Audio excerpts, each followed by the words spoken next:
and welcome back. We're about to take on scenario number 8 now, which is going to be a boss scenario. So we'll talk about the rules, and then we'll look at which cards we should bring.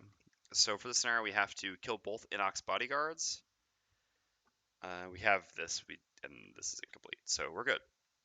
So we have to kill the two bosses. Because both. So 3-room scenario, so it's pretty obvious that the bodyguards are going to be in the last room. We've already done this scenario as well. The second room is like a snaking through bookshelves sort of thing. It's an all melee enemy scenario. Shield Spikes is not going to be great. I mean, like, Shield Spikes is actually good in this room, but otherwise not great simply because, like, it doesn't do much against the bosses. The bosses typically just hit very hard. The other thing is, like, so typically we're inclined to bring what was it, power throw or whatever the double damage is for us on boss fights. Power, no. Well, power pitch, yes, and double throw. Power throw actually was a succinct summary of what we're supposed to bring, which is this and this. But here I don't think this is correct because it's 2 bosses, not 1. So tossing a bunch of losses to focus down one enemy isn't really going to get us where we want to go, and this is just going to kind of bag us down the rest of the scenario. It's also just at this point, like, playing against +3 difficulty bosses, they just have way too much health for stuff like that to be really effective. I mean, we're looking at each boss having 45 health, right? Yeah. So 90 total damage that we have to deal. Spending 2 losses on an effective 9-card class to deal 18 against 90 is not really getting us there. So yeah, I don't think we switch in those cards anymore, especially not on this. Like, maybe on a single boss, but not on a 2 boss. All right. So, are there any other cards that I would consider bringing from here? Not yet. Like I said, well, hold on. Let's see. Are they immune to wound? They're not immune to wound. So, they are immune to disarm and stun, though. So, Burn Away the Dark can either be used in the last room once to wound both of them, or can just be gotten rid of by the last room. And that'll make it so that the new favorite does better. Like I said, I wanted to give the new favorite one more chance, so I think we'll use the new favorite one more time, and then after that, we'll just, if it once again performs poorly, we'll just give it up and move into using wind a bit more and using the old favorite. All right. For Voidwarden, I don't think there are any other cards that I would want to bring here. No, there definitely aren't. They don't have any boss killing tools, and I don't really need my heals or my shielding ability more on a boss scenario than I would on a regular scenario. Oops, that's not what I want. What I want is this. Ah, crap, I forgot. I meant to do it, and then I just forgot. Watch what's going to happen here. Yep, doesn't work. Fine. All right. This card was not coded. I even thought about it right when I grabbed it, and I got distracted as we were talking. Oops, that's not what I wanted. This is what I wanted.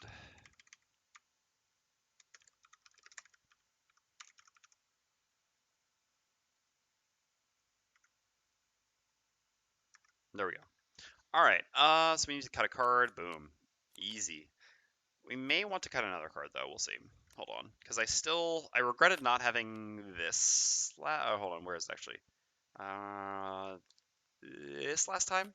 Yeah, I kind of wished I'd had it. It's also that, like, all right, so I know I have this, which is theoretically good against bosses, but at this point, again, this sort of loss just doesn't do it. None of these other cards really do it. The bottom attack wound is just going to be worse here because we're going to already have wound from the new favorite or Burn Away the Dark. Yeah, none of this other stuff is really compelling in any way. With the Oh wait, hold on, are they not immune to immobilize? Interesting, they're not immune to immobilize. But I guess the thing is they can also just do this. They have a 50% chance to essentially attack an AoE anyway, so I guess Immobilize is just not the most effective thing against them. That's an interesting point, though. That does make Immobilize pretty good in this scenario.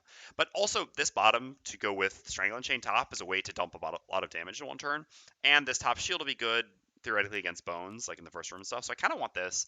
Maybe I do want this then as well. This is kind of tempting. So all the disarm stuff like this is not very good against them, but this is actually very good before we get there. Because in this room, like I said, it's just like a narrow choke point, and being able to just disarm the front line makes it so you don't take any damage because it's all melee enemies. So that is super good. This could be a theoretical cut, but this is just another way to apply wound, and this shield is maybe even just better than this shield. So it doesn't look like there's much I want to cut. This is just good until we get to the last room. I mean, I guess I could just not play shield spikes. I could just cut shield spikes here. But then that also makes like bringing these shield abilities worse. But maybe that's fine. Maybe we'll just like kind of audible into being an attacker here and not worry about so much shield spikes. I mean, shield spikes is legitimately only going to be good in this first room, right? It's really just good here against these bones. After that, when we're fighting just one enemy at a time, shield spikes is not good, and shield spikes is not really good against the bosses. The amount of damage it deals to them is just too minimal. And we're not going to try shielding much. We're going to try to avoid their attacks as much as possible. Yeah, I think we can just like switch into an attacker. Then I guess we're still giving up the possibility of using this on bottom. But I guess we have Flying Sickle actually for the turn we use Strangling Chain, which is more compelling anyway. So yeah, let's actually side out Shield Spikes for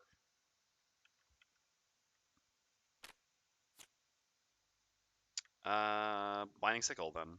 And Flying Sickle comes in, well, basically for Flying Sickle in the end. I think Sand Devil's still fine. I'm not sure I'll actually play it, but it's still just a move 5. Okay. And here, yeah, there was nothing to bring, so we're just good on all our cards and everyone else. All right. Well, they call me Mr. Battle Goals for a reason, so let's go ahead and grab some. Come on now. There we go.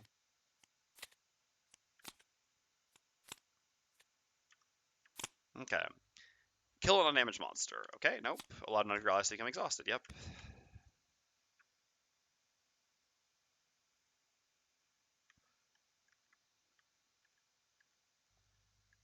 Overshot a monster or loot a treasure tile. All right, is there a treasure tile? There is a treasure tile. All right, well, overkilling a monster, not really very likely for us. Can happen, certainly, but not extremely likely. But looting a treasure tile is much easier. 2 points or less at the end, kill 3 or fewer monsters. Like, I don't know if we'll be at 3 or less at the end, but we're certainly not killing 3 or fewer monsters, I think. All right. Let's get into it then. I don't know exactly how our starting positioning is going to work, but we'll figure it out shortly.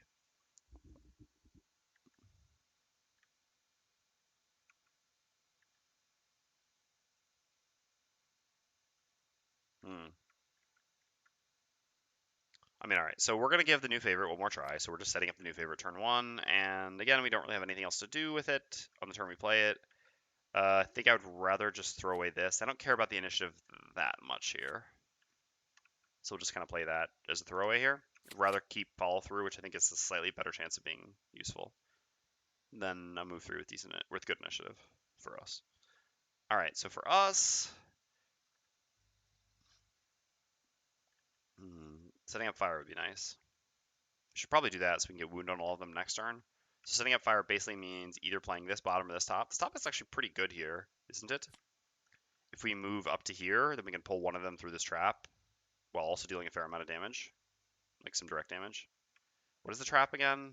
It's just a damage trap. Okay, so the trap's 8 damage plus 1 direct. Yeah, that looks pretty good. And I guess I could... Oh, no, but if my plan is to wound all of them, I don't want to use this move Disarm. God, Burn Away the Dark's just such an incredible card. Yeah, in that case, I suppose I'm just probably going for an additional shield and strengthen for the following turn for Burn Away the Dark. Seems good. All right, and so as usual, we're going to set up Master Influence the first turn, because if we don't, we shall regret it. You never don't regret setting this up the first turn, basically. We kind of need to work on our spacing a little bit more then. So it should be something like this. The reason being that Redguard's going to be here, and we don't want to get multi-target. And Hatchet can actually move, whereas Voidwarden's not going to move. I guess if we're pulling that to here, yeah, we can still stun it. I mean, I guess that's the easiest one to kill, but stunning it for... Well, so... But it's always the same. Yeah, it doesn't change anything. I guess we could just not do the stun this turn. We could do multi-target curse instead for a bottom action. Yeah, that actually seems reasonable here. All right. Just because stunning this, like... All right, let me explain why I didn't do the stun. I guess I went over this a little bit too quickly. The thing is, there's a decent chance that we would go after it this turn, which is exactly what happened here. And if we did go after it this turn, we would end up, like... All right, so what would happen is that the Redguard would go first, which is literally exactly what happened here. So let me explain. This is perfect.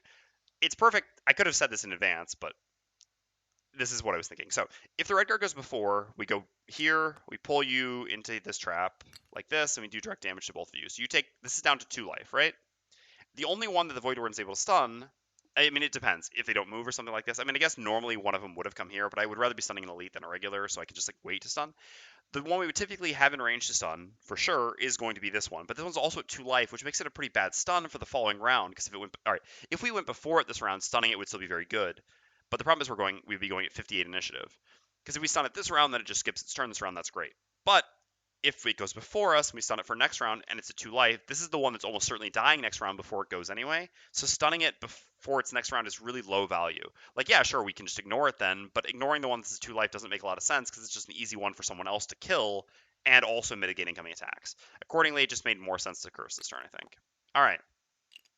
So anyway, on Voidwarden or on Redguard, I mean, now we can do this top instead if we really wanted to, but I don't think that's actually better. This also gives me strengthen, so I'll move here, strengthen myself, and then I'll use the top of Barbaric Instincts. Yeah, this also just creates the fire, which is important. Do shield 1, doesn't matter. Pull 1, range 2, all adjacent enemies suffer 1 damage. So I will pull... Huh. So I don't get to kill any of them, but the direct damage is more important here. So I'll pull you here, and then they'll both suffer 1. So trap is gone. You go here, you take 8 plus 1 is 9, down to 2, and you will take some, but you're healing for 2, so I'm not going to bother placing it. Alright, Living Bones go, so this one heals for 2, this one heals the damage we dealt to it. Hatchets up, gain 2 experience, activate the new favorite, move with the favorite, get ourselves into a decent spot to hit multiple targets, but not get cleaved. Which is like here, I guess? I mean, this one can hit us. I don't really care if one regular bones is hitting the hatchet, though. That's actually perfectly fine. So this seems like a fine spot to be in. Okay, and then the Void Warden goes. Gonna curse ourselves, which is a little bit annoying. Like, that could be costly later to have this curse in our deck, but putting 2 curses in their deck is also quite useful later. And we're gonna give them 2 curses. Love this card. And then we're gonna gain 2 experience, and we're gonna set up Master Influence.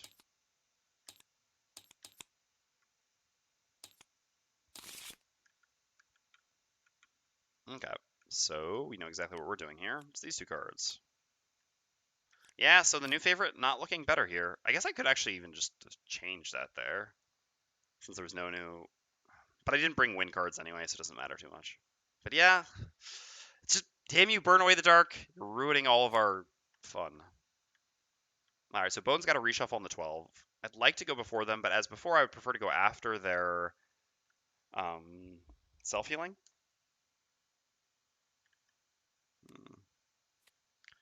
This is so crappy here, making a bunch of attack 2s. I mean, I do have advantage, though, so maybe it's fine. But then I have 31 initiative. Maybe that's okay. Sure, let's try this. This is a little bit greedy, because we don't get the wound before the 25, but I think it's probably fine. Okay.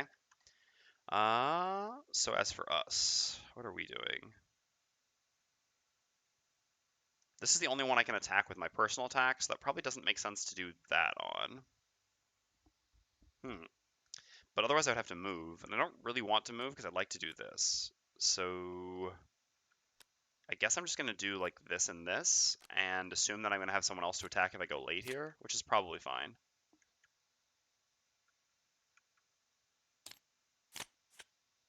Oh. Okay, well that's the scariest thing they can be doing this turn. That's the all attacks on 1 target. That is not what you want to see. All right. Well, we're gonna have to mitigate this to some degree. Hatchet's up first. Fancy hat. Add +1 to all your attacks this round. Ricochet, attack 3 on a second target. So I'm gonna hit this one here, and I'm gonna hit this one here. And what I'm going to do is I'm going to use the goggles, and I'm going to use the stun powder on the second target. I mean, there's a world in which I don't, but nah, I'm always using it. Let's just flip it now so that I don't forget, because otherwise I will forget. So we'll stun this one, and hopefully kill this one. We're going to be throwing the new favorite at this one. Okay, so here goes. Yep. So target here first. I should have even maybe just used the piercing bow here. The piercing bow is not getting any better this scenario. That was a bit of a mistake. I could have used the piercing bow instead of using the new favorite. Yeah, that would have been so much better. That would have been so much better. That was stupid. That was really stupid. I'm just used to like, yeah, I don't need the piercing bow here, but it's not doing anything else for this scenario. The bosses don't have shield. I mean, I guess if there's some skeletons in the second room, but this room's harder than the second room, so stupid. This was really poorly done. Should have just been a piercing bow here. Yeah, I definitely got to focus a bit better. I mean, this was an unconventional assessment, but still, I'm better than this. All right, and hitting here. All right, jeez. Okay, Hatchet. Now you're just trying to. I mean, like, this is like a Milady doth protest too much, or like Hatchet trying too hard to prove that Hatchet doesn't flip bad modifiers. But oh, +3/+3, huh? All right, so this is a 3 +1 from Fancy Hat is 4 +3, so 7. 2 shields, so 5, and it's stunned. All right, so red guard's up.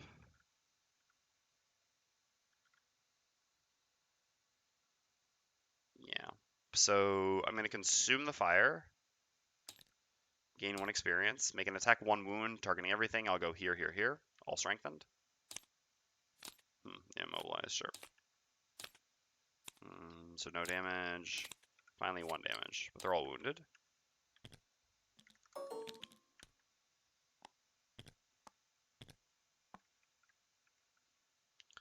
And then we'll do the bottom flying sickle as 2 attack 2s here. Okay, so that's 2 damage and 2 damage. So that's really nice, because now this one will just die before it ever goes. Alright, well, flying sickle, you're already impressing. I mean, obviously with strengthen. Yeah, and so we actually did generate a new fire, which is useful as well. Alright, so the bones go. So this one loses 1 from his wound, wound. This one's going here. Ugh. You do not have the favorite. Favorite is mine. Remains on the ground. Alright. There we go. And then this one's going here. In each case, it's attack 3, attack 3, attack 3, attack 3. So on the red guard first. 2. And a miss. Nice. Alright, I'll save the shield for now. And just take 1, because it's always possible that we end up getting healed. So just take 1 there, and then here. 2, and 1. Jeez. Alright, well, getting the exact opposite of the last scenario in terms of flips here. Alright, so the Voidwarden's up. So I'm going to begin by... we shouldn't have strength in here anymore. I'm going to begin by creating dark and making an attack 4, range 3, targeting, I guess, number 5 here, because this one's slightly more threatening since it's next to the hatchet, whereas this one's next to red guard. So we'll attack here. Okay, so we just do 4 damage and give them another curse. And then I'm going to use the bottom of Stand Fast. So you've gone through like every good card in your deck, haven't you? Yeah. But I guess the miss is also out. But what else good is even left? Like, what is actually left in this deck? There's actually literally 2 cards left. I mean, I should actually know exactly what they are then. Alright, so what are they? What are the remaining cards in this deck? I mean, oh, so it's just a guaranteed crit, actually. Because if we attack with advantage. Right? It's just a crit to -1 left, or a crit to +1 left? No, we didn't. Yeah, it's a crit to +1 left. Right? Yes. Yep, it's a crit and +1 left. Alright, so that's just a guaranteed crit. Yeah, it looks good. I think we'll take that. Oh, crap, then I shouldn't have attacked this one, huh? Well, I mean, a guaranteed crit on a 3 is a 6. Yeah, we could have done 8 here and just destroyed this one. Yeah, I should have attacked here. I wasn't paying attention to everything. Damn, that's a mistake. I wasn't paying attention to the fact that we literally had 2 cards left in the red card stack. That's so rare for something like this to happen. But that's what happens when you have advantage and you attack this many times in a turn. So yeah, because then it would have been better to hit here, and this would have just essentially just killed this one. Not quite, but basically. It's fine, because now I can just not use the element. So I don't have dark to use here, because I just created it. I could use fire, but the fire actually does do some stuff for the red guard. So what we're actually going to do here is we're going to gift the red guard an attack with the bottom stand fast. So red guard, you get to attack here. And I'm just going to... so the attack will have advantage, but I don't consume an element. Yeah, +1 and crit. Alright, and so that just kills this with an attack 6.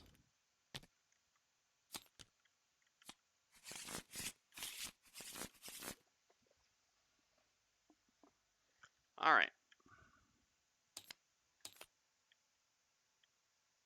one step closer to triangles, indeed. Also, hey, Phantom Gorilla. Did you... So are you going to dust off Little Spirit Island in the end, then?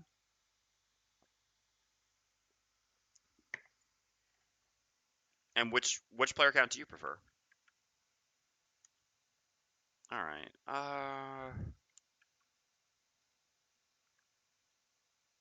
it's a bit of an annoyance, because I'll have to attack it into disadvantage. I've only tried with 2. Okay. Yeah, I mean, I like it a lot with 2 as well, but 3 is definitely my preferred. I think it's very good with 3. Alright, so what are we up to here? Disarming and moving this is actually really good. It makes everything so much better for us. Yeah, I actually like that a lot here. So I can do this just for initiative here, just to make sure I go before it can ever attack, and this to disarm and move it. It's not like I need the healing here from Taunting Fate anyway, so yep, like this. Then we just do like a move up to here or something, or you're gonna move to here. Either way, and we just do disarm this and move it back 1, which then allows the hatchet to move here and attack it. And we're gonna do that, I think, with just this and this. 24 initiative should be fine. This doesn't actually play around the 20, but if we see the 20, we can just move it a different way or something like that. Have a choice to make with the crew. I've been playing with Jaws to Lion with. Snowy weekend, so maybe we can get a couple rounds of Spirit plus Jaws Lion or multiple Jaws Lion scenarios. We'll at least bring the board to show them and pique interest. Is it? Hold on. Is it not? I thought it would be like this, but I could be wrong.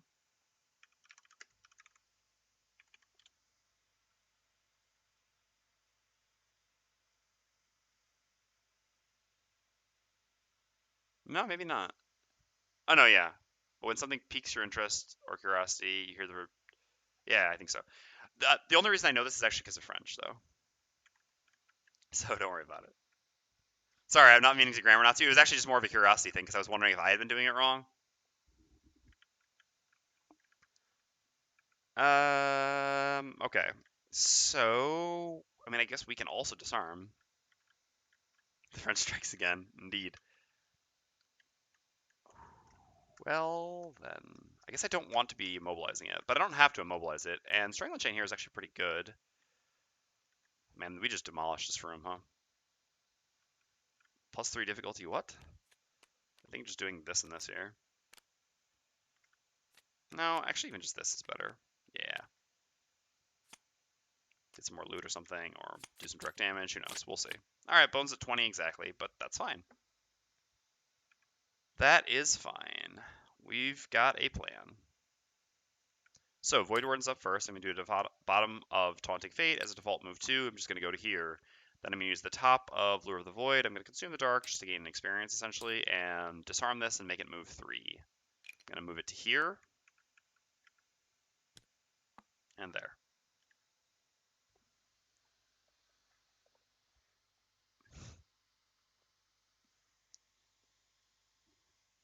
That's fair, though. The choice between playing Jaws of the Lion and playing Spirit Island is rough. But, yeah, I mean, well, not for me. If I'm with a group of people, I prefer to play basically anything but Gloomhaven. Not because I don't enjoy Gloomhaven, but as you can imagine, I play a fair amount of Gloomhaven already.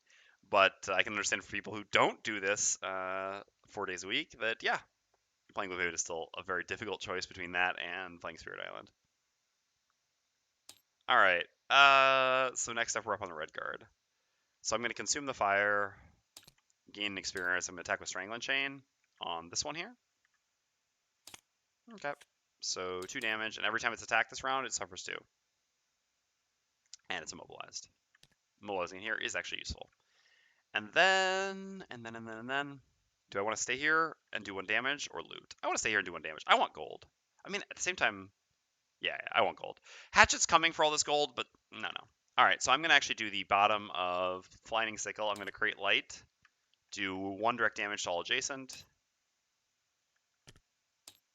and then I'm going to loot this and loot this. And there we go.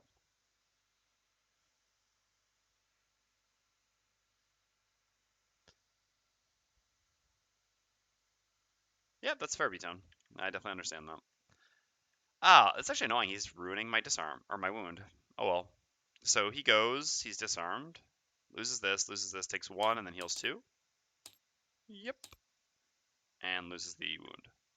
Alright, hatchets up. Ah! New favorite's gonna do something. I'm gonna do a move 1, loot 1. I'm gonna go to here, loot both of these. I guess I can just do it like this. Yeah. Watch. Boom. Technology. Pick up the favorite, and then I'm gonna throw the favorite here at these bones with an attack 4, plus the new favorite, and all that good stuff. Plus 0. Sure. So 4 plus 3 is 7. Now the new favorite was better here. Eyes.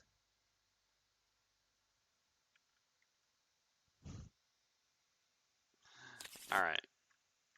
And there we're done.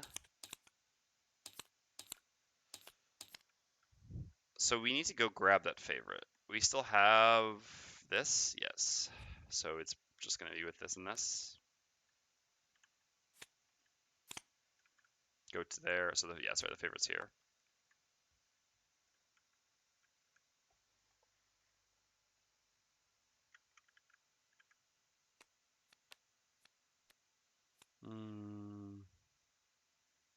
Yeah, we don't have fire or anything. I think we're just moving into the new room with this. Ugh. We're actually going to be short on tops here, aren't we?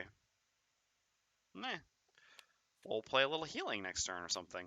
I don't know. Moving a bunch. I mean, there's no melee ranged enemies in this room, and it's a narrow choke point fest. So by doing this, we just get to stop the only enemy that could attack us from attacking us.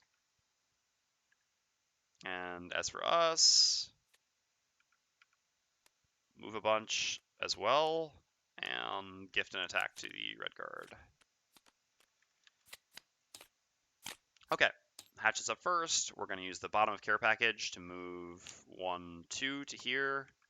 Going to heal myself for 1, because I think red guard's going to heal himself soon enough. Create earth, and then I'm going to use the top of Rift from the Flesh. So loot 1, this doesn't do anything, but I said this almost never comes up. I mean, we did use the top loot last time. Rift from the Flesh is still fine, it's just never great. If an adjacent enemy has your favorite token, you may return the token to its card. If you do, the adjacent enemy suffers 2 damage and gains wound. So in the end, the new favorite didn't do anything. It theoretically could have, though. Theoretically could have. Alright, we got the favorite back. And that enemy's dead. I'm starting my level 8 Voidwarden Sunday. Can't wait for some battle manipulation. Oh, yeah. So you had that question. So here's the thing. If this isn't too late, I went back and looked at it. I just didn't know how to really respond there.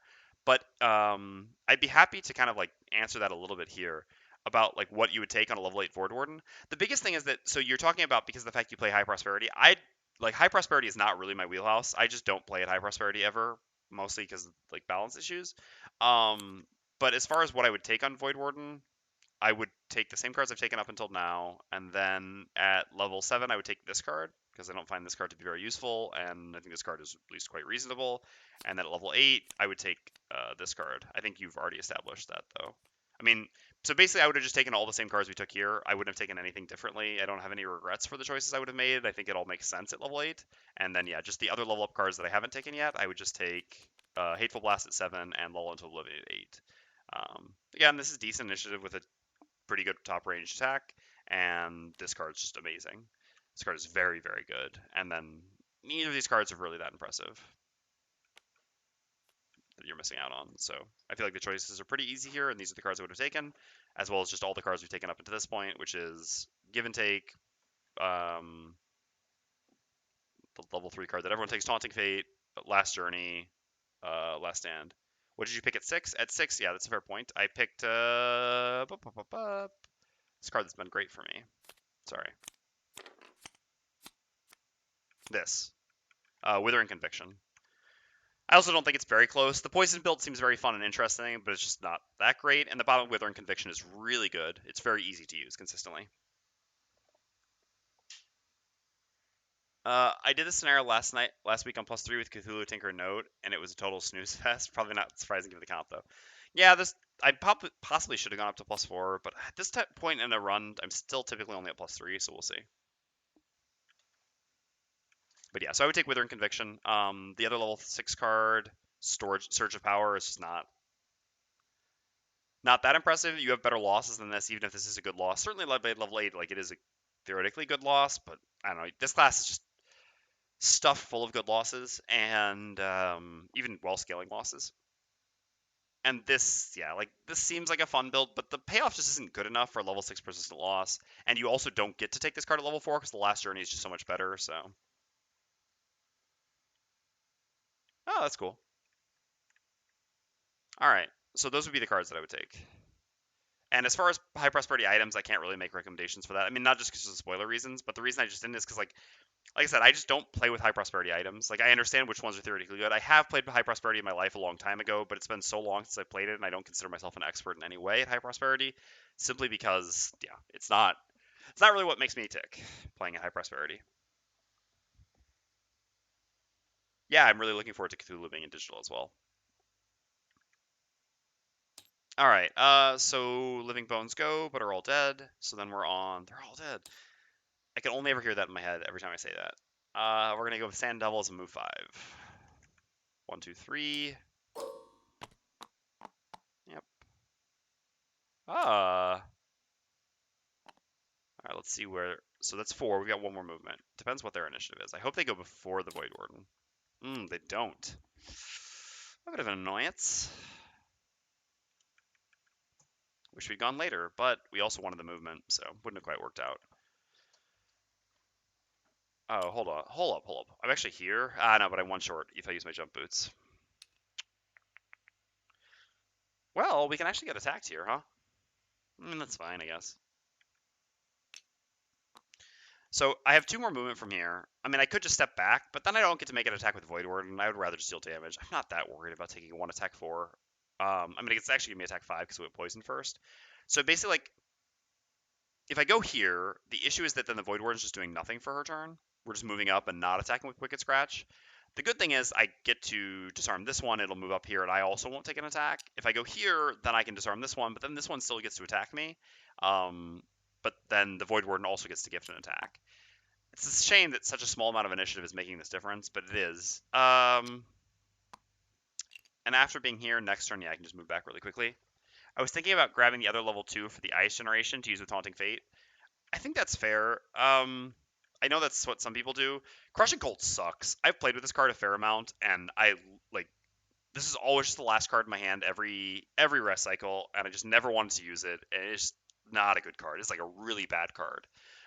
Give and take. We're not even playing in this scenario though, so like take it as you will. I'm not sure that theoretically the ice maybe scales better. The thing is that like the ice for Taunting Fate, it's just not worth the setup, is how I basically look at it. Like, all right, the only time the ice is worth the setup for Taunting Fate is when you're playing Resign Frenzy. Otherwise, it's really just adding 1 damage, right? That's it. And having to play this terrible card just to get 1 more damage is really just not worth it. Especially because like it's playing a bad card to get 1 more damage and in a narrow sequence of cards, which is sort of the worst kind of thing on a class that really wants to be flexible because you have a lot of nice tools for the ideal situation. So like I think you can take this. I don't think it matters. This card is good at low levels. I think this card is just always bad. This card doesn't remain good at high levels anyway, and this card is again just always bad. But I understand the appeal of it. Again, the thing is, it's only good with Resign Frenzy, and let's be real. If you're level 8, just use a mana potion for Taunting Fate with Resign Frenzy, right? Like Taunting Fate ice consumption is good. Like it's never bad, but it adds just 1 damage, and adding 1 damage is only actually relevant if you have ice and another element that you're not using, right? Because if you just have 1 element, if it's just like if it would just be ice, you could just get that 1 damage by doing it with on a single attack by using Master Influence to consume the element anyway. So Taunting Fate is only adding 1 damage to non-Resign Frenzy attacks when you have ice and another element up, which does happen without a doubt, and it does sometimes matter. But realistically, like having played with Taunting Fate a lot at this point, I would say the bottom is the thing that I use the least. The heal is by far the thing you use the most, I would say. Also, again, just for the same reason the give and take was good, just have an early initiative top action for when you're going to play a bottom stun. The heal is the thing that gets used the most, and then bottom default move 2 is the thing that gets used the second most, and the actual bottom of Resign or Taunting Fate is I think the thing that gets used the least. Again, it's only really crazy with Resign Frenzy, and sure, with Resign Frenzy you can try to set it up. It's difficult to actually get it to work that often, but it does happen, I guess, sometimes. But again, a mana potion solves the Resign. a mana potion makes it work with Resign Frenzy and doesn't require you to bring this terrible card of Crushing Cold. So again, if you want to take Crushing Cold at 2, I wouldn't blame you. But yeah, I think this sucks. I think this card is just really bad. And I don't think Give and Take is that much better, but it is better at low levels, which is the reason I took it. If I was starting at level 8, you could take either of these. Legitimately, no matter which of these two cards I take at level 2, I'm never using either of these level 8. Because again, the job of Crushing Cold is replaced by a small item. And you can just bring better cards. You have so many good cards in this class, so I don't think either of those cards really matter once you get to higher level. All right. So yeah, let's just go to here. Whatever. We'll take the attack. It's fine. We'll have plenty of time to heal after we kill off these enemies anyway. So. All right. Let's go there. Create dark. Create ice. Make an attack to disarm and target the elite corpse. Sure. 3 damage.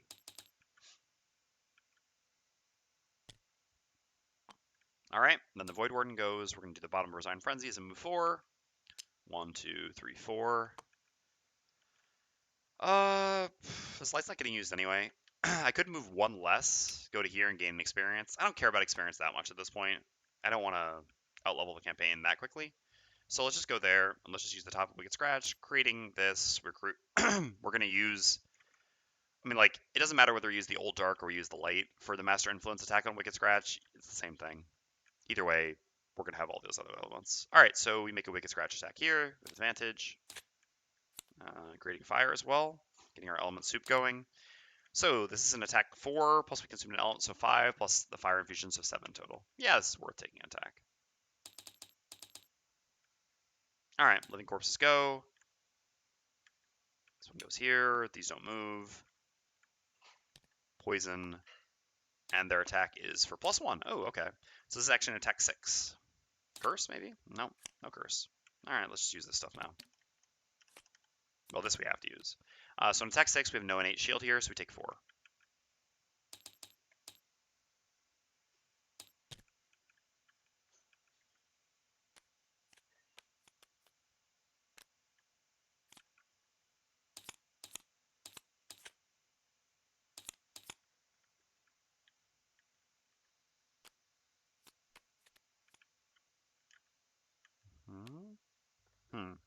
It's my only top. That's a bit annoying. Morning, everyone. Hey, Justinian. Morning. Top of the morning to ya. Good. I should never do that again. All right. Do we have enough movement here? With our boots, probably? Yeah, we do. Even just 1, 2, we have enough movement.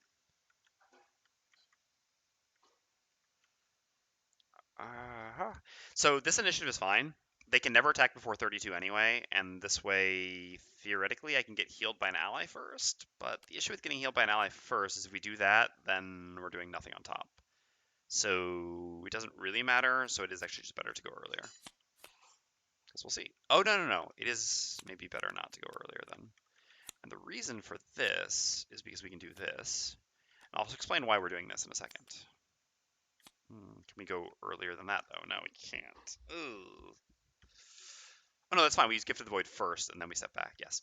So the reason we want to do this is because we want everyone to step back 1. We want the Voidwarden to step back 1, so the Red Guard can step back 1, so that we can only be attacked from 1 hex rather than 2 hexes.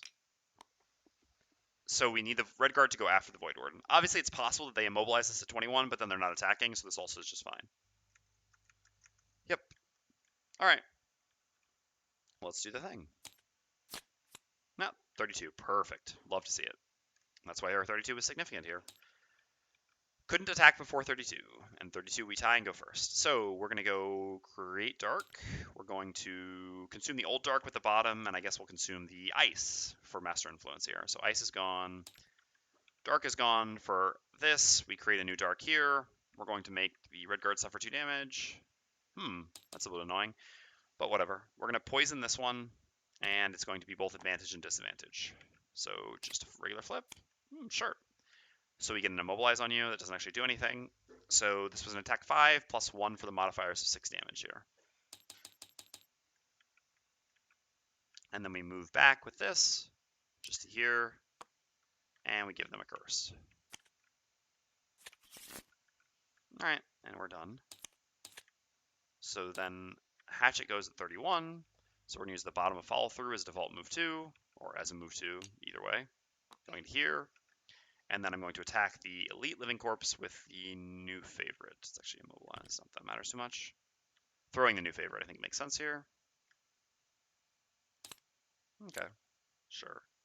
I mean, here this was a little bit bad, but we've actually flipped reasonably well thus far this scenario, surprisingly. Complaining actually does help. Alright, so this was a 3, plus the new favorite is 6, plus poison is 7, minus 1 is 6. And it's wounded. Boom. We're done. Alright, red guard's up. No real point in doing heal 4 when we have poison. I could use my potion and then heal 4. I just don't think I need to. I'd rather keep my potion for when we're fighting the boss. So I'm just going to do a default attack 2 here. Well, at least we got rid of the mess. And then I'm going to move, consume the fire, and gain 1 experience. Because I like experience. Because red guard levels are amazing. And go to here. When did you add Curse's Blessings? When you add Curse's Blessing, do you reshuffle all the modifier cards or just the remaining? You just reshuffle all the remaining. You just reshuffle the deck that you're adding the cards into. I've always played reshuffling everything, but don't know if that's wrong. That is wrong, but don't worry. Getting rules incorrect while playing Gloomhaven is part of playing Gloomhaven. Just like a rite of passage. Okay, they suffer 1 damage from this, if I'm not mistaken. I could have checked up there. So you suffer 2, you suffer 1, 1, and 1. No problem.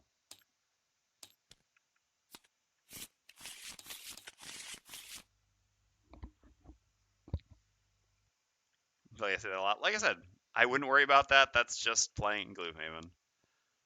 Okay. I'm gonna short rest here. We have such a good turn right now in Hatchet, which allows Redguard to freely long rest. We can short rest here. Yeah. So short rest, long rest makes sense here. Yep. It's a shame we didn't get the chance to use our boots to jump over here, but that's okay. We can use our boots to jump over here and then do the move to jump to get up like that. So long rest here, short rest on these two. I mean, here we do have something we care about refreshing, but we just have such a good turn, and we'll get that back before we get to the boss. Short rest. Sure, that's actually probably our worst card for this scenario, so don't mind that. Yep, that's also one of our worst cards. Is it actually? Because once the boss is the favorite in them, this is an attack 4. No, I think it's fine. I don't want to re-roll. There are too many better cards. I guess it wasn't the best to lose here in a boss fight. Follow through gets better on boss fights, but we've got a lot of good cards at this point. So actually, we don't. We're Hatchet. Our cards suck. All right, so it's time to do a ricochet here on the 2 of these with a fancy hat. Never really getting better ricochet than this. I mean, we will eventually when we get up to there, but this currently is a very good ricochet. So can make you attack you. That's nice, and we can make an attack on you. Yeah, we're just gonna throw out some attacks here. Throw out all the attacks. This looks good. Let's do it. Corpse is at 91, not even attacking. Perfect. Perfect. Okay. So Hatchet's up first, add +1 to all your attacks this round, and then Ricochet. So this is attack 4, attack 4. It doesn't really matter which one we attack first, I think. I mean, there's no correct order for attacking, so we'll attack this one and then this one. Okay. Okay. Killed both of them. So that was the correct order. Amazing that we actually get ordering correct for once. Kill both of these. The favorite is there.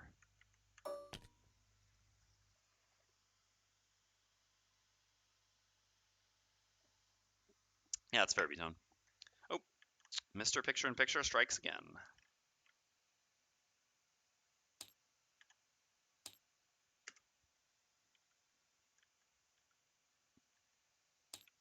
Alright. So Voidwarden's up. We're going to do an attack 4 range. No, I would rather do this. No, this uses my deck, so it doesn't matter. Yep, sure. I'm going to consume the dark with this. I'm going to recreate dark. So we're going to do an attack 4 range 3 curse. And then we're going to make you perform an attack 3 targeting you, which will poison you, which is nice. So we'll do the first attack. So first attack is not Well, neither is actually advantage, because we'll consume the element, so this will be an attack 4. This will also be an attack 4 poison. Neither will have advantage, because the second one will have disadvantage because of being ranged, but advantage because of Master Influence. Alright, so draw for our attack, -1, sure, 3. Draw for his attack, -1. Oh, no, no, no, no, no, no, no, no, no, nope. These were not removed from the deck like they were supposed to. I'll just remove the next. Ah, interesting. So it's smart enough to remove the blessings and curses, but it actually doesn't know to remove these. I guess because maybe these could be from an item or something. That's fair. Those were for just the last scenario. We had a road event that put those in our deck. Okay, so we actually. I won't look through my deck right now. It's just the next time one of those comes up, I'll get it. All right, so let's try again. I was gonna say I shouldn't have 2 -1s in my deck. So our first attack is 1 more damage here, and then our second attack. Okay, so this was a 4 + 1, 5. Stand Fast is such an incredible card. This card is so good. It's supposed to have a top. You wouldn't really know that. This bottom is insane. What's the thing it has to do with poison? All enemies that enter the hex adjacent to it gain poison that gives a permanent disadvantage. Theoretically powerful loss, but it just doesn't really matter because you should never give up this bottom. Never, ever, ever. And we created dark, but we had already created dark. Yeah, that's why the dark modifier is not that great, but whatever. Place to 0, right? Alright, corpses go. 3 movement. 3. 1, 2, 3. Don't mind them advancing, and they each suffer 1. Red guard gets long rest, removes the poison. Refreshes defensive items. Alright. What are we getting rid of? Probably just this. This is really just good in the first room. This is not good in this room. This is not good against the boss. I mean, it's decent against the boss for a bottom attack when we do Strangle and Chain, but that's what we got Flying Sickle for. Get out of here, Barbaric Instincts.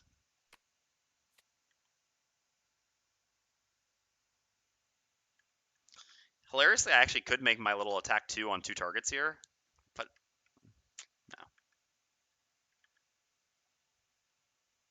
So we need to go recover the favorite, which is a move 3 to there. So theoretically, we want to kind of plug this hole so that only this spot gets through, huh? Huh. I also just, like, I need to not move from here, and I need to use both my jumps to make sure I can grab that chest. My jump boots plus... I mean, I guess theoretically I could even go... Hold up. I could even go to here, or even here if I wanted to, because I've got to move 5 or move 4. So I could go to here for now.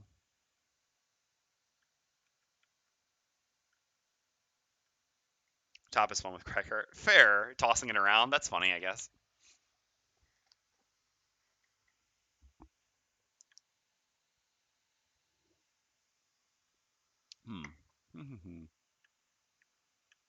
Is the boss immune to curse? She's not. It's good to know. So our double target curse will actually even be useful when we're fighting the boss.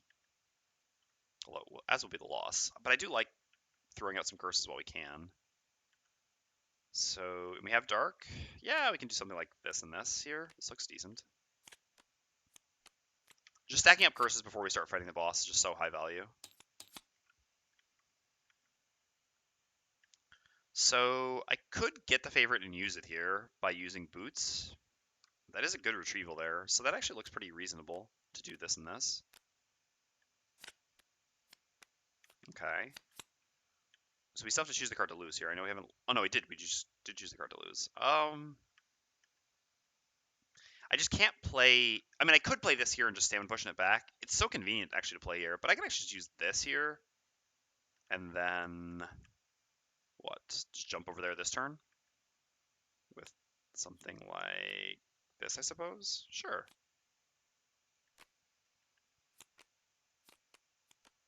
Alright, let's do that. So red guard's up first. These are doing -1 + 1. Yep. Alright, so I'm going to create light. I'm going to make an attack 3 range to immobilize, targeting this one, because immobilizing this is better, because then neither of them... Oh no, they have +1 move, so they will actually get to hit here. Voidwarden, we're not actually doing a real attack, are we? Yeah, we're doing a gifted attack. Oh, I actually messed up here. The gifted attack won't work if people move. Yikes. That was a bit of a mistake then, huh? I mean, we just needed to do our initiatives a bit better. This needed to be like this, actually. This was so much better, but I just messed up. Whatever, we'll roll with it.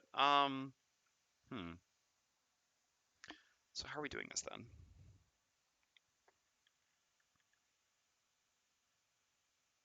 All right, I think what we're going to do is we're going to mobilize you and try to just not go somewhere that you hit us. Just ignore the favorite for a little bit, I guess.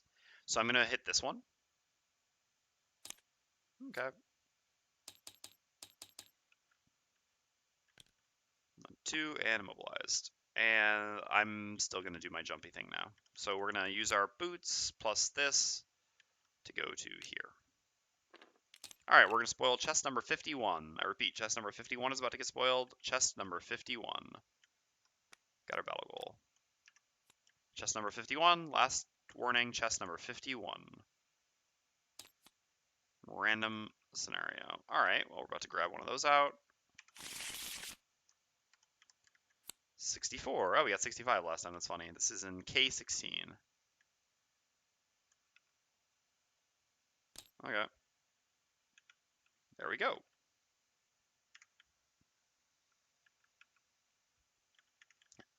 All right, hatchets up.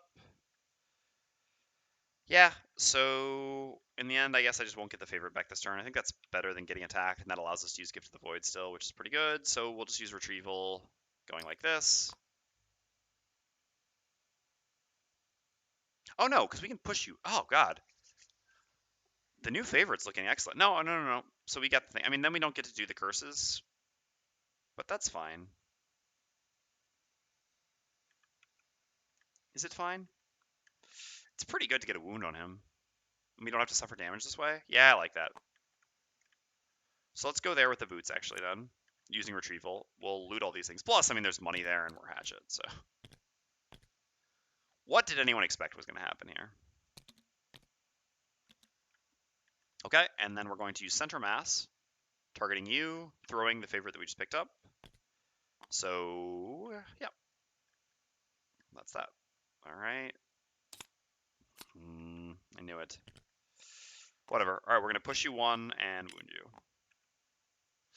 Okay, so now the Voidwarden goes. So, unfortunately, this requires adjacency, which is pretty annoying.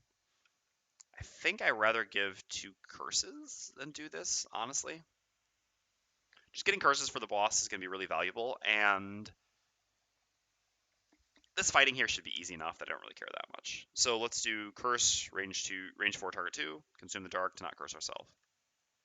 Again, just stacking curses into the deck before we have to fight the boss is really something I want to do. This fighting here is super easy. And I guess I'll create dark with the top, and I will poison you, since you're not poisoned. Boom.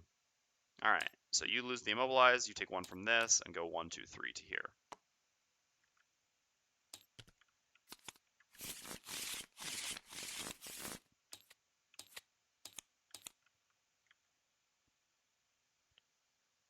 It's so weird to have so many cards in my hand, because I always play Persistent Lost. I was like, if I accidentally kept 1 too many cards or something? Keep getting Hoarder's Hatchet, it's beautiful, yeah. With all the gold the Hatchet can loot, it's a shame he doesn't have a powerful high-level enhancement. Yeah, Hatchet's enhancements are definitely a bit of a disappointment. Ooh, this plus this? Or plus this? One or the other. How easy is it for us to kill this, I guess is the question then. Not the easiest. We need someone to be adjacent to something. Oh, but I guess that works. If we jump over here, we pull you to there, then the adjacency? Yes. Okay, I'm liking it. So, Flying Sickle plus this at 16. And then we basically just want to go as early as we possibly can here. With this, but after 16. So that's 23, which again, let's stack another curse. That's beautiful. Alright, and so then there's just us who needs to make an attack. Alright, how likely is it the elite gets killed here? I mean, this looks pretty good, but no one should actually be adjacent to that one. Elite is going to take an attack 5 and then an attack 5 with advantage. I guess it's not that guaranteed for it to be dead. Yeah, I think it makes sense to just attack with care package here and then just do this. Yeah, I like this. And we just want to go at 30 to go after 26. 30 is fine against these enemies. As it turns out, though, you can add curses even after you start fighting the bosses because they're weirdly not immune to curses. Yeah, I know, but getting as many curses in their deck before I get in is still very useful. Yeah, I saw that they're not immune to mobilize. That's actually why we brought Blinding Sickle. Okay. Corpse is doing standard stuff. That's fine. So red guard goes. We're gonna do a move to jump. Going to here. Strengthening ourselves, shielding ourselves, and I'm going to use the top of Flying Sickle, which I'm really already loving. Not that's really surprising. Creating wind, and I'm going to attack the elite. My advantage attack. Thank God for strengthen. All right, so we generate fire. Our attack was normally 5 plus 2 plus 1 from the poison, so 8. And we pull him to here. Okay. Voidwarden's up.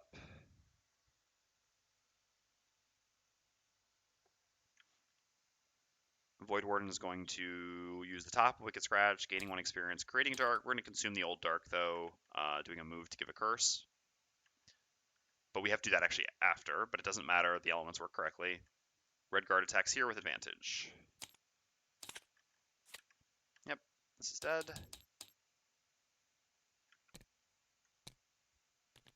Oops. All right, and then we're going to do the bottom of suggestion as a move 3. 1, 2, 3 to here. I could boots to go 1 further up. Am I missing health? Does healing me do anything? No. And Hatchet has, well, it's not necessarily moving here. I mean, I don't know. It doesn't really change anything. I guess I can just move 1 more up. I mean, I can just use the boots at almost any point in this room, I think. One of the most anticlimactic boss fights ever. Well, we just did this boss in digital this week, and I think it was probably even more anticlimactic there, but I guess it's only fair that it was anticlimactic there if it's that anticlimactic here. I don't believe I gave them the curse yet. I don't think so. If I did, someone can let me know and I can remove it. Okay, done there. Hatchet goes, so I'm going to use the top of care package, and I'm going to just attack you. Ha, -1, but it's still good enough thanks to the poison from Gift of the Void. So this is exactly enough to kill you. And then I'm just going to heal my... I mean, actually, no. When I long rest, I'm going to get this life back anyway, so I really don't need to heal myself. So I'll just do a default move like this. Don't have boots, so yeah, just a default move too. This wasn't able to heal anyone because no one was adjacent to the target. And he didn't have the favorite, so I couldn't rip it out of him to deal direct damage. Okay. These 2 cards. Go pick up the favorite. These 2 cards do a little bit of healing. And I move 4. 1, 2, 3, 4, 5 with boots. Yes. Yes, we will. It's unfortunate because Freeze the Soul is probably the card I want to get rid of the most once I start fighting these bosses, but it doesn't really make sense to play it here. This move is just too good. Instead, if we do 3, yeah, we have to end up there, which is not what we want. Not what we want at all. I mean, I guess I don't need to heal the Red Guard. Red Guard can heal himself in the long rest. And then be essentially full. And then we can get rid of this instead. The question is, will we have time to long rest? And what is the value? I mean, like, how much better is it to get rid of Freeze the Soul versus have, like, 1 health, not have a Bless in their deck? I mean, the Bless in their deck can matter. They do hit for AoE. Yeah, alright, let's audible that then. Just play this to throw, just so we can get rid of it here on a long rest. And so we're going to play this, and the other card doesn't matter so much. So there's a trap wall there, so we all have to be able to jump past this. I don't currently have jump. But I guess I can always stay on a potion if I need to. Well, I mean, I have it as a loss, but that's really not happening. Huh.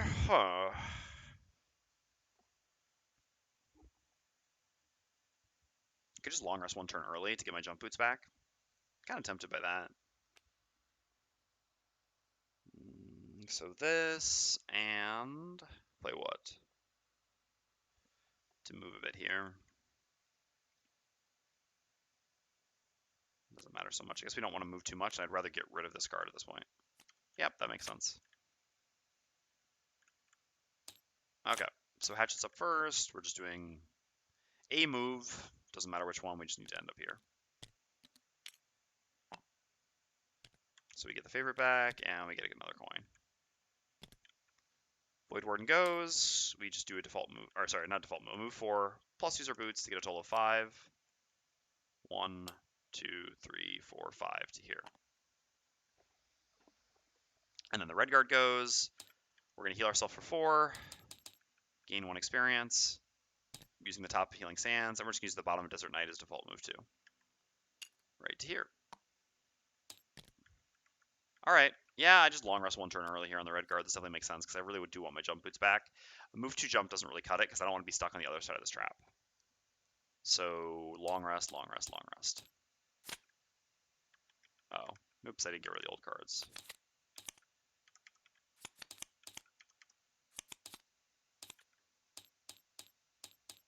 Okay.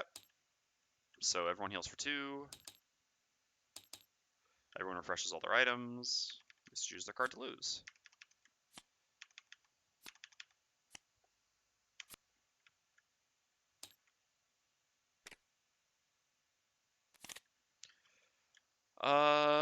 Retrieval mostly sucks here. I guess it's probably my worst card.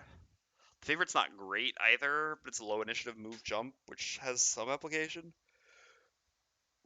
Sorry, retrieval is literally only good one time, and which is precisely after I kill one of them and I want to start attacking the other one. I think that's a bit narrow. The bottom heal from Rip from the Flesh is definitely better. The favorite is, I mean, so it's really just between retrieval and the favorite. And I think having a good initiative in the boss fight is more useful than this. Hilarious to let retrieval go, but I think that's correct. All right.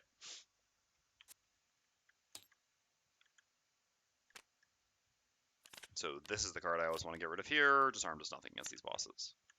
There's nothing else here. No, Immobilize actually does do something, and the rest of these cards are fine. Yep.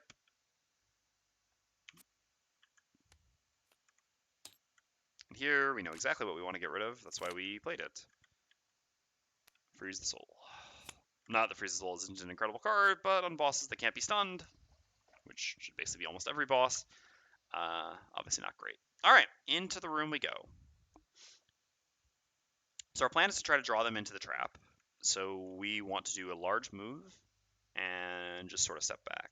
You can even theoretically, this is range 4 from here. 1, 2, 3, 4. I think it is here and here that they start. I think we should be able to attack one actually. Let's give it a try. I believe. So let's just play this for movement here. Sand Devil ultimately not going to be great in this fight against these bosses. So everyone else needs to go after this. It's a shame. I guess the downside of doing this is that we're also giving up our... We probably... Yeah, maybe this isn't good.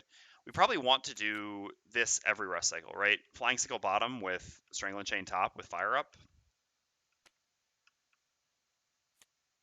So maybe for that reason it's also not good. So what if we just do this and this instead then? Just heal ourselves for 1 and gain an experience. And then next turn, we try to do Strangling Chain plus that with an enemy next to us. Yeah. Yeah, I think it's important to do that every rest cycle.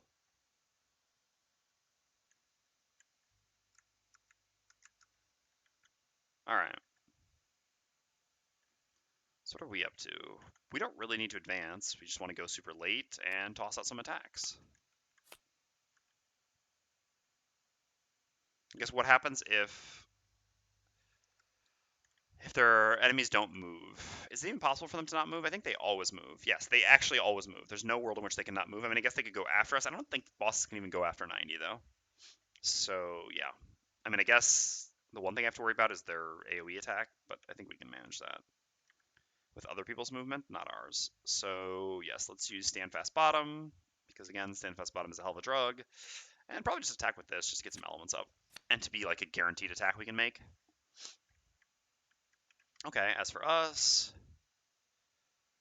Well, we need to go after the red guards. That's literally Ricochet. Well, it doesn't have to be Ricochet, but we want to try to go after the bosses can move up. I guess 50 isn't super relevant against when bosses move or not. And I'd rather keep Ricochet for when I'm going to do Fancy Hats. This doesn't make a ton of sense. Although I guess I can stand on pushing it back here. Yeah, and it actually makes a reasonable amount of sense too.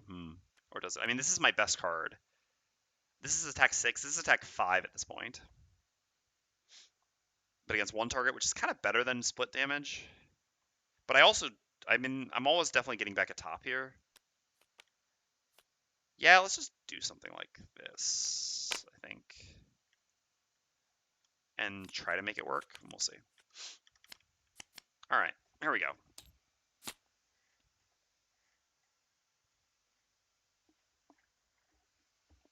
All right. Sorry. Red guard's up, so we're going to do a move 5 with Sand Devil.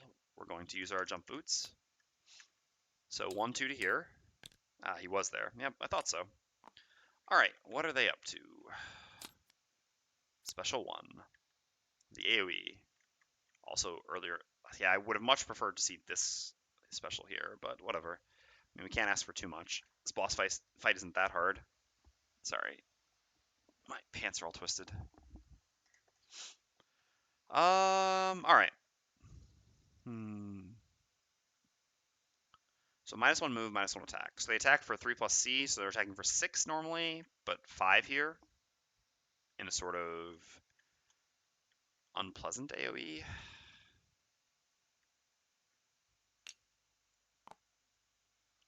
So I come back to here.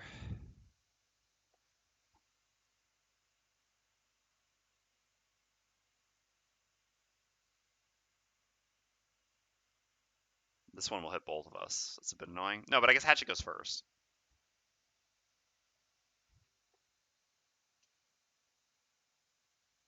I think this is fine, if I'm not mistaken.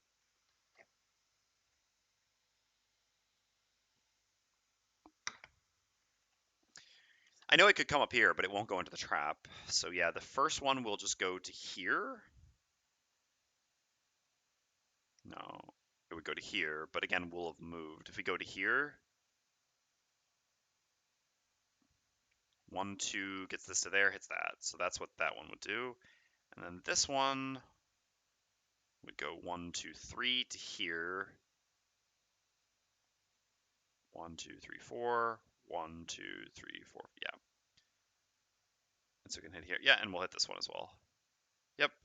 And can't hit 2 targets. Yeah, so stopping here is fine. All right, so let's just gain an experience and gain a life. What?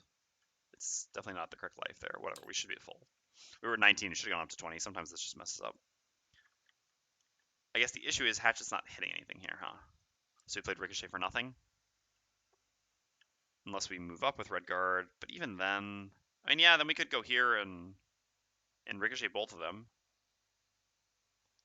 Is that worth it? Then we don't get to put one through the trap? No, I think we can just take our time here. Sure. So what I'll do is I'll just move to this coin. Classic Hatchet, instead of fighting, just looting. With this, and create Earth, and I will use my Stamina Potion to get back Ricochet. Okay, so the bosses go. So this one goes here, attacks there. This one goes here. Oops, also attacks there. Yep. Okay, so these are 2 attacks for 6 on the Red Guard.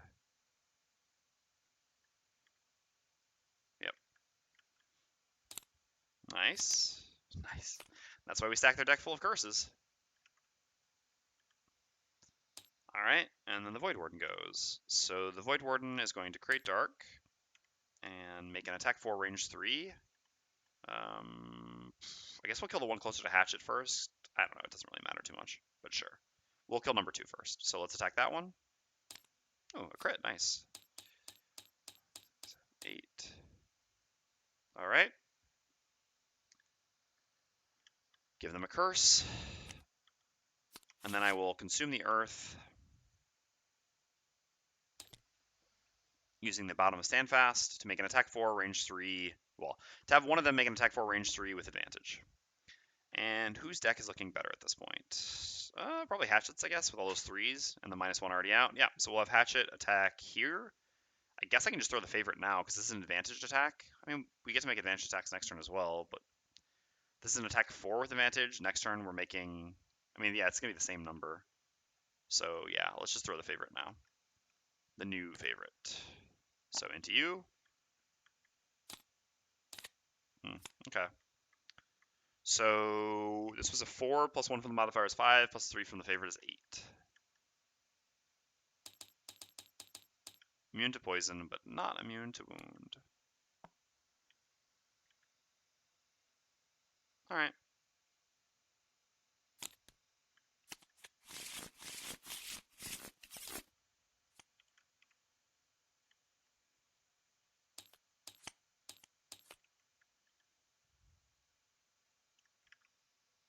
Oh.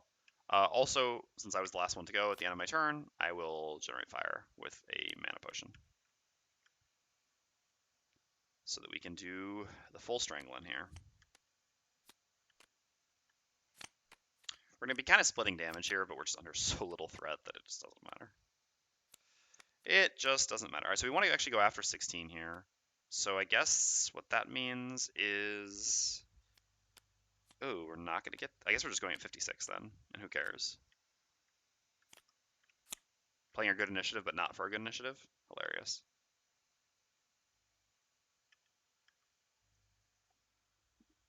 And then this top with this.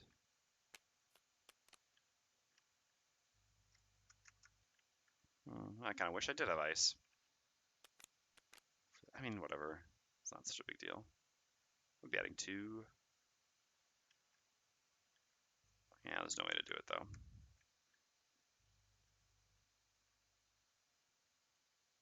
I mean, I could just keep this bottom to keep cursing them, though, is the thing. Yeah, honestly, it's just probably better to just keep cursing them with this. So let's just do something like this.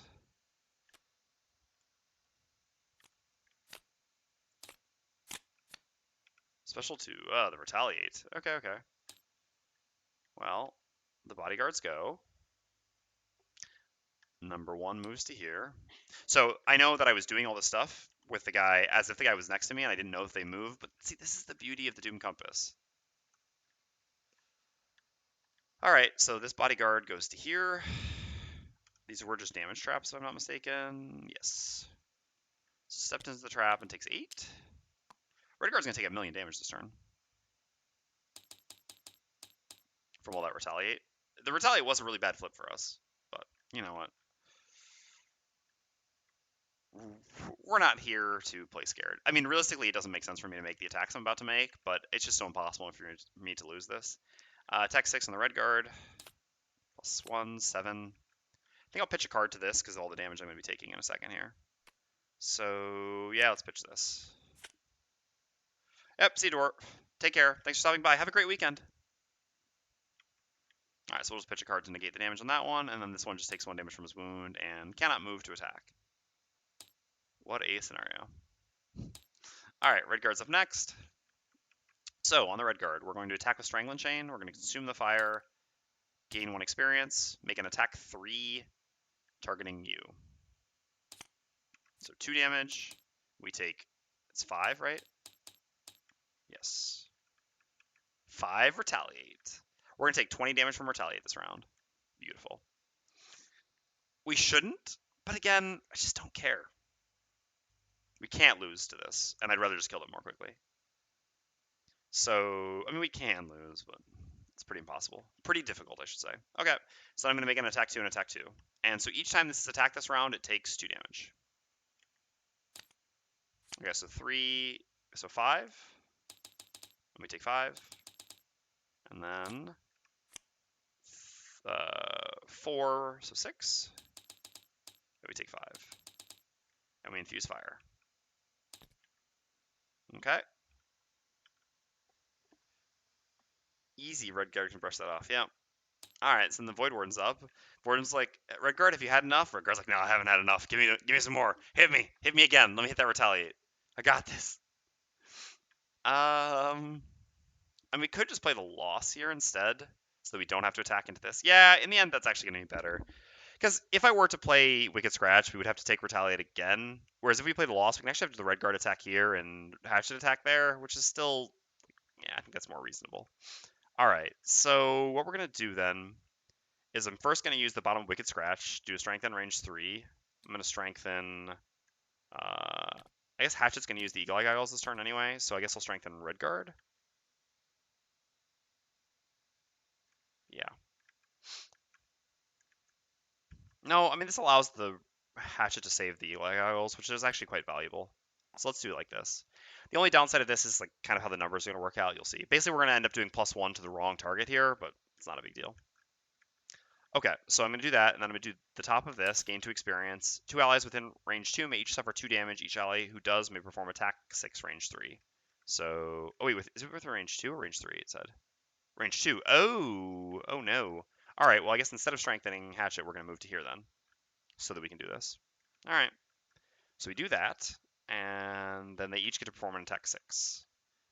So yeah, so then it's fine. So the first one, we're going to consume this dark on the Hatchet's attack. So the Hatchet's attack then is going to be an attack 7 with advantage, targeting the front bodyguard. Not very impressive. Okay, so 7 is going to be 9 total because of 2 from Strangling Chain.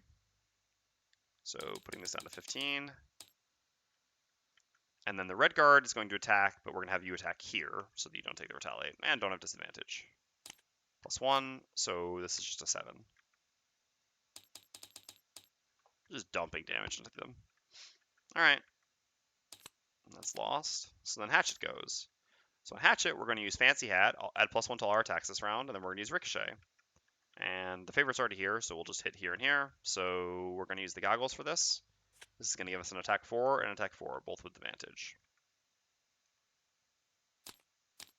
Okay, you're immune to muddle, so our attack 4 gets +2 and +2 more from the Strangling Chain, so that's 8 damage, putting you down to 7. And then here, a crit. So again, this was an attack 4 base, so crit makes that 8, down to 13. Just, I mean, the retaliate was the worst thing they could flip for us this round. It just doesn't even come close to mattering. Bosses that just sit there and take damage are really something else. Hi, by the way, played the IRL campaign yesterday, and you were right. The compass is great. Oh, there you go. I'm happy to hear it. Happy you're enjoying the compass. All right.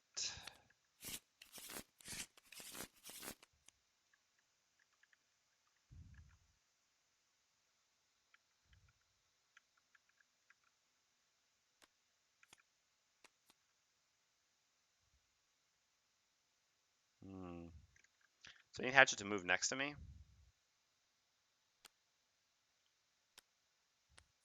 Or we can just keep blowing attacks with Hatchet and not care what anyone else says. Yeah. All right. So in that case, I guess we're just going to use Suggestion as a loss attack here, because it also just doesn't matter. As for us, we'll strengthen and immobilize one of them. Make range attacks to be safe. All right. Voidwarden's up, so I'm going to use the bottom of Taunting Fate. Using the bottom of Taunting Fate. And I'm going to gain 2 experience, and I'm going to force one of them to make a move 3, attack 3. I guess I'll have it be this one. Why not? Yeah. So we're going to add 1 damage to the Suggestion here.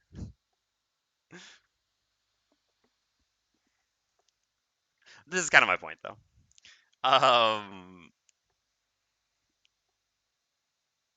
Yeah. So adding 1 damage to Suggestion will also consume the fire. Yeah, sure. We'll consume the fire as well to add 1 more damage. So Suggestion will be an attack 5 with advantage, performed by this one, targeting this one, using our deck. Okay, we'll heal. Oh, sorry, you should have taken 2, and you should have taken 2. We'll heal you for 1, and we'll do 5 here, putting you down to 2.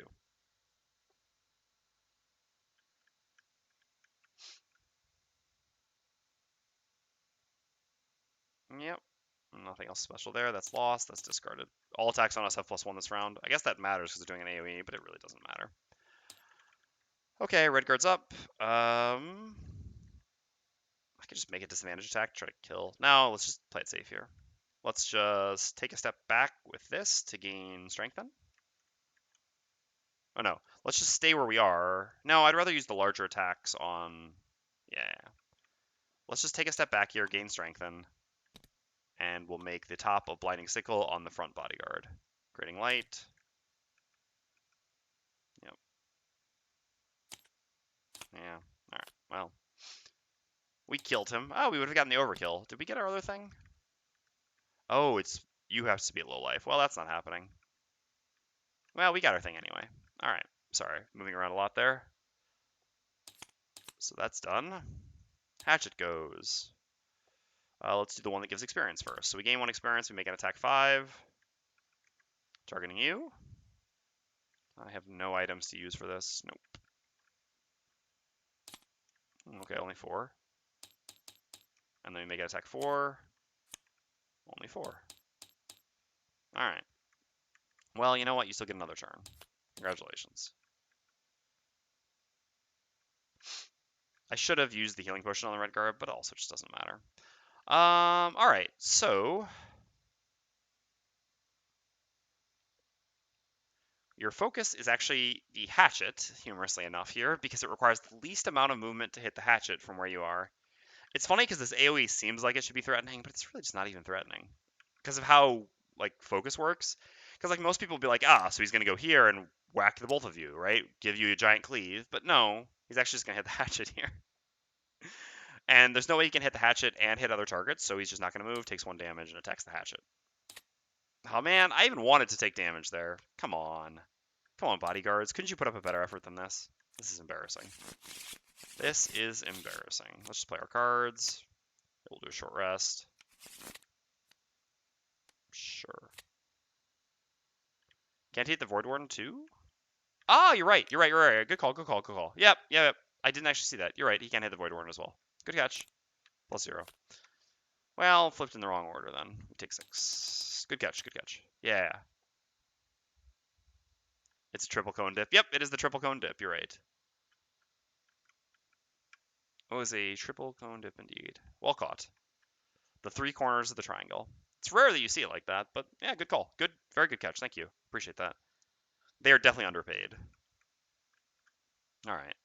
I feel like I should have had more cards lost, but I guess I just keep forgetting that I didn't lose cards this scenario, right? I didn't play losses. So, on that note, we have light. So this gives us an experience, and this gives us 2 experience. I really just want as much experience as possible on the red guard, because red guard levels are amazing. And I guess this gives us an experience. And this is a card, so we'll play these. I don't really know. I'm not really paying much attention to what I'm doing here, but I think that's fine. Okay, so Hatchet, I'm just going to activate the favorite, replacing the new favorite, giving me a favorite back, actually, humorously enough.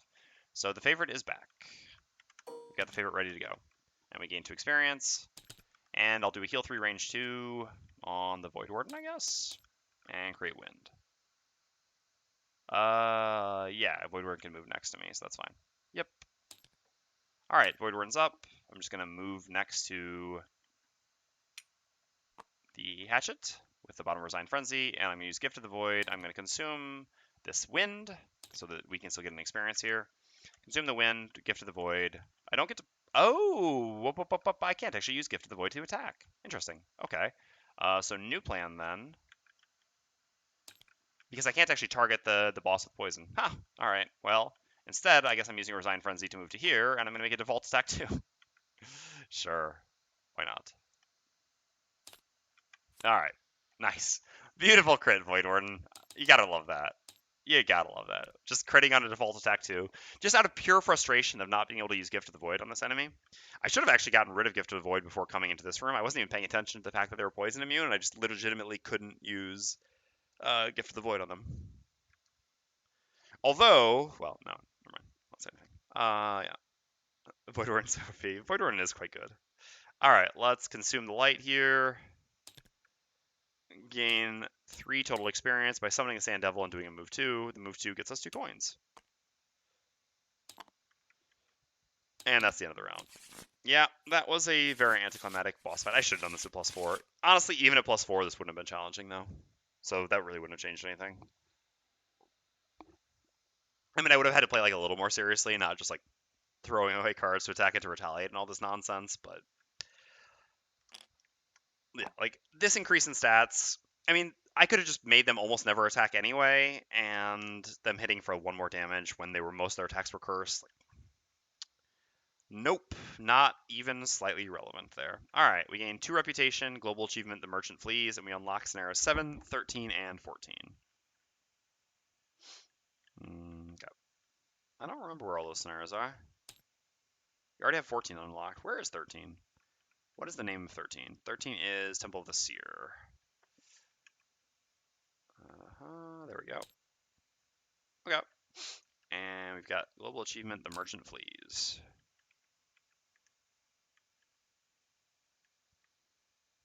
There we go. Alright, and we gain 2 rep, which is not bad. I'll take those. Really, really just wanted prosperity more than anything, but can't have it all. Alright. Oh no, it deleted our Sand Devil. I'll have to create that before the stream next time. Alright, so game setup, scenario 1. I don't need to do all that stuff now.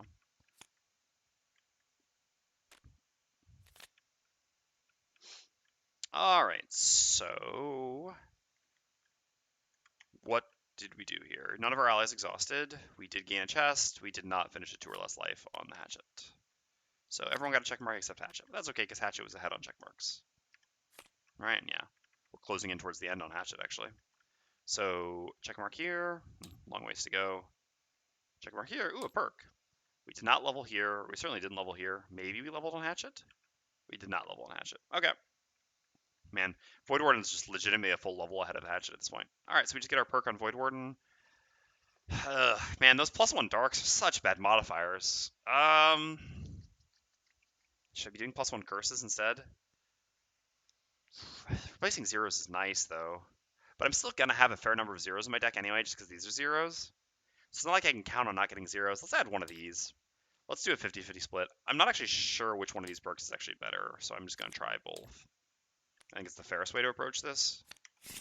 Because honestly, yeah, those +1 dark modifiers are just not very good. They do replace zeros. Like, I mean, obviously, like, I understand that they're still decent because they replace zeros. Like, it's not a bad perk, but this is also not a bad perk. Getting more curses into their deck is just great, as you saw. Yeah, I think that's all we have at the end here.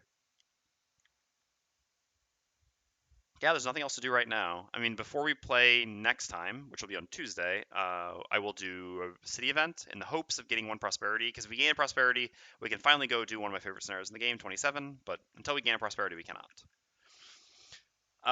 Yeah, I don't think there's anything else to go over here. All right, let's close this out. All right, well, yeah, let's cut the VOD then. Again, sorry, VOD people, that this was a rather anticlimactic scenario, but I mean, that's just scenario 8 for you, I guess, as it turns out. If that's everyone's experience with it, I think that's just how it's going to be. All right, so let's cut the VOD. Thanks for watching, and hope you enjoy another video soon.